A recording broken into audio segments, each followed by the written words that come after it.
And I suppose in my mind, I think I've got an A-wing, you know, it's the Commodore.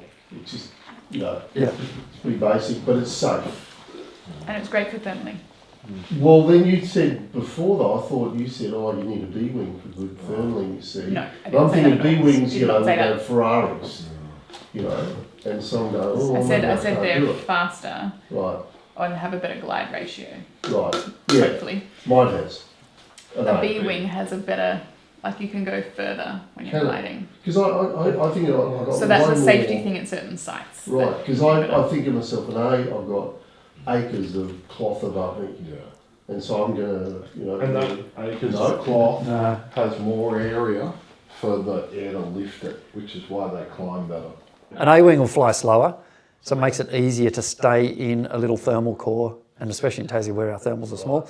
So you can turn tighter on an A-wing than you can on a C-wing, which has a really long span and needs to like fly big smooth circles.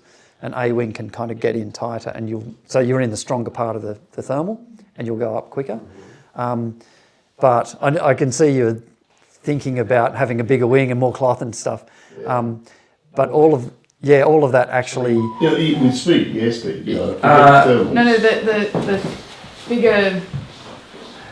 You got to a B-wing from an A-wing. That's not making it a bigger glider. No, I think it's a smaller glider. It is, yeah. So you got less aerofoil, which means that you've got to go faster to effectively get the lift. Yeah, and it kind of, because it's going faster, it generates more lift. So they counter each other out a little bit. Sorry, what was that? Because it's smaller and it's got a higher loading, it flies faster. Yep. But because it's flying faster, it's generating more lift. Okay. So the thing with the A-wing is there's lots of lines, and they're really thick lines, and generally the openings at the front are really big, so that if you do get a collapse, it reopens really quickly. It's easy to launch, but that means the front surface area that's kind of hitting the wind as you're flying, or hitting the air, it's not wind, it's big and blunt, so it has to kind of force the air out of the way to go over the aerofoil. So there's lots more drag just in the shape of your wing. It's a lot deeper, and the higher you go in wing grades, the wings get thinner and thinner for the same chord and the same span, but the curvature of the camber line, like the centre that actually generates the lift, that stays pretty much the same. So all of a sudden this wing slips through the air more efficiently, but it's still creating the same lift.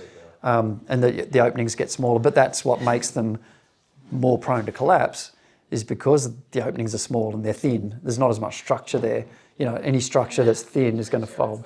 Yeah, and the higher ratings get longer span compared to same span but smaller and smaller chord, basically, is what they do.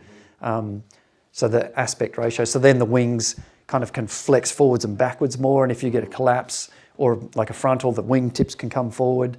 Whereas on your A-wing, it's quite boxy, and it will just kind of just fold and fold in the middle and stuff. So yeah, so the A-wings are heaps safer, but they don't perform as well as the higher wings, which is why the comp pilots are on these stupidly long, skinny. He means like gliding. Yeah. So not thermaling. Yeah. So like A-wings are great for thermaling because they're slow. But then when you're going on a glide, so you're out of your thermal and you just want to go Faster. straight, that's when a higher performance wing will go further because they've got a better glide ratio, and an A-wing will bottom out. Not bottom out necessarily, but just go But you'll see them go descend at a faster rate. Yeah. Oh, that explains everything then.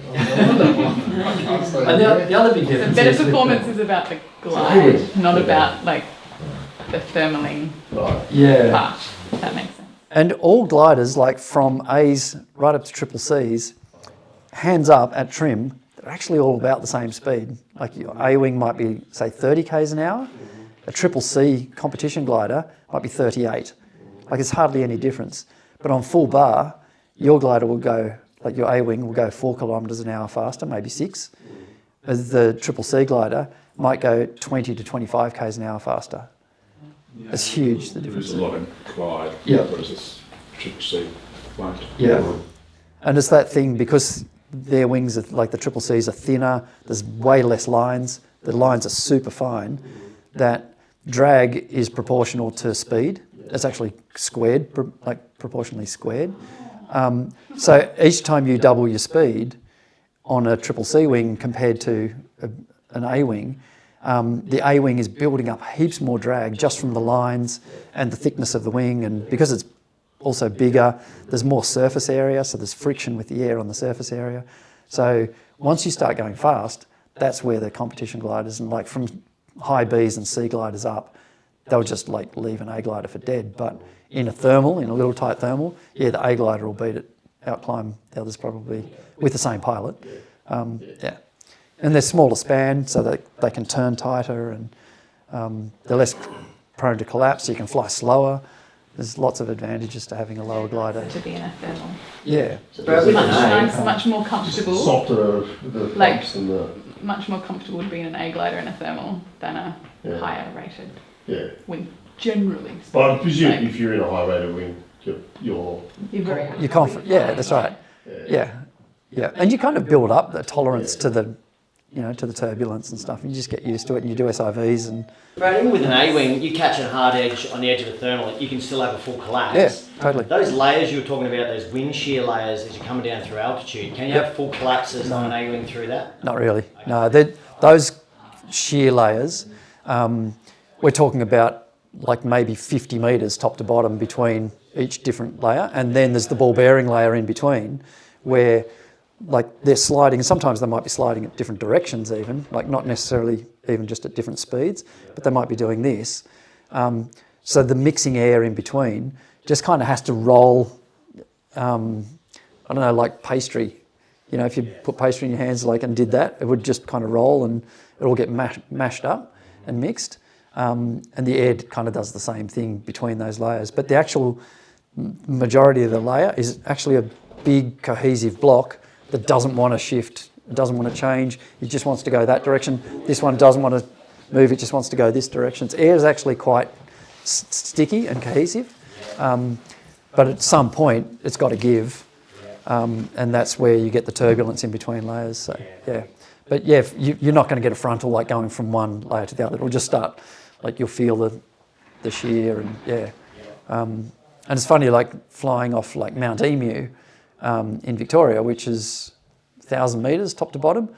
Even in an evening glide, you can feel those layers, and you feel the temperature changes as you go down, and you'll be flying along like with a bit of a headwind, and then all of a sudden you realise that it just gets a little bit rowdy, and then you might be just like drifting sideways slightly. It's just like really slow, but you'll feel the changes in layers.